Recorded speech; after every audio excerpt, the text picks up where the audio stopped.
He watched from the car, a silent observer to his own destruction.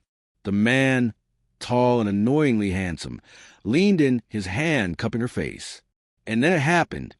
A kiss, not a quick peck, but a lingering, passionate kiss that spoke of stolen moments and whispered promises.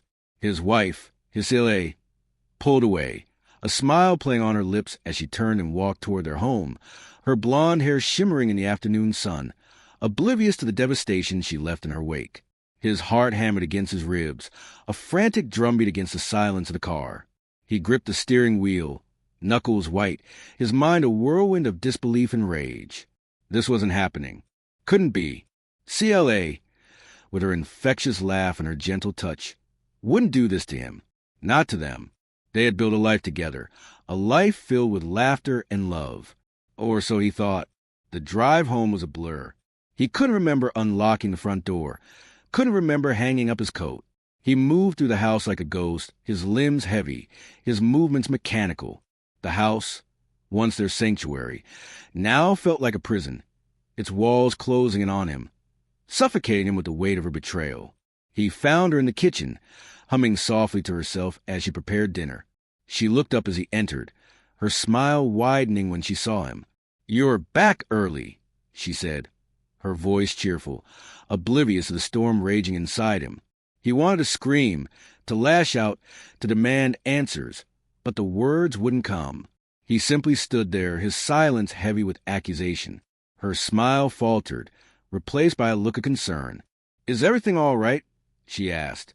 "Everything's fine," he managed to choke out, his voice a raspy whisper. He spent the next few days in a haze of anger and despair. He barely slept, barely ate. The image of the kiss played on a continuous loop in his mind, a constant reminder of her betrayal.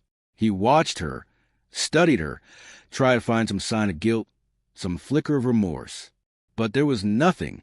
She went about her days as if nothing had changed, her smiles as bright, her laughter as carefree as ever.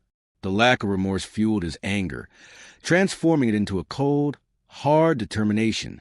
He would not be made a fool of. He would not let her get away with this. An idea began to take shape in his mind, a plan for revenge, a plan to ensure that she would never hurt him again. He started subtly changing his routines, making excuses for being away from home for longer periods. He told CLA he was working late, attending conferences, anything to explain his absence. She didn't seem to notice, or she did. She didn't let on. Her indifference fueled his resolve.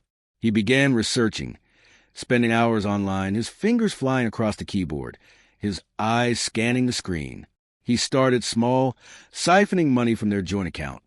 A few hundred here, 1,000 there. He was careful, meticulous, never taking enough to raise suspicion. He opened a new bank account in a different state under a different name. He rented a small apartment, a nondescript studio in a quiet part of town, far from their suburban life.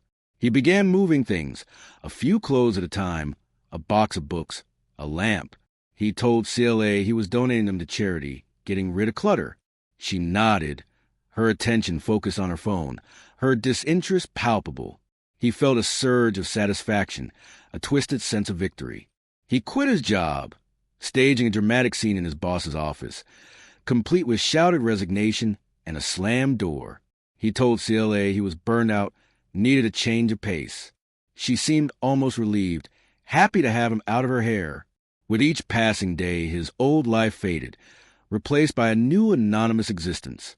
The day he had been waiting for finally arrived. He woke up in his Spartan studio, the morning light filtering through the blinds. He felt a surge of anticipation, a thrill of excitement coursing through his veins. Today was the day he would execute the final stage of his plan. He went through the motions mechanically, showering, shaving, dressing. He ate breakfast at a greasy spoon down the street, his mind already racing ahead to the evening.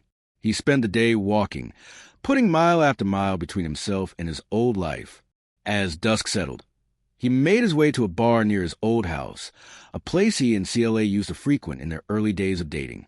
He sat at the bar, nursing a beer, watching the door. He didn't have to wait long.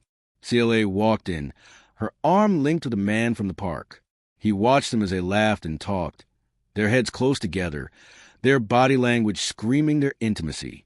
He felt a pang of jealousy, a flicker of the old pain, but it was quickly replaced by a cold satisfaction.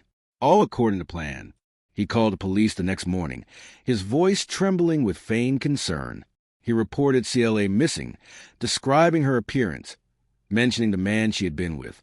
He told them about her recent strange behavior, her lack of communication, her sudden disappearances. He laid it on thick, the concerned husband desperate for his wife's safe return. The police investigated, of course, but they found nothing. CLA's disappearance remained a mystery. Another missing person case in a city of millions. He watched the news reports, saw his own face on television, his heart heavy with a mixture of guilt and relief. He maintained his new life, his new identity.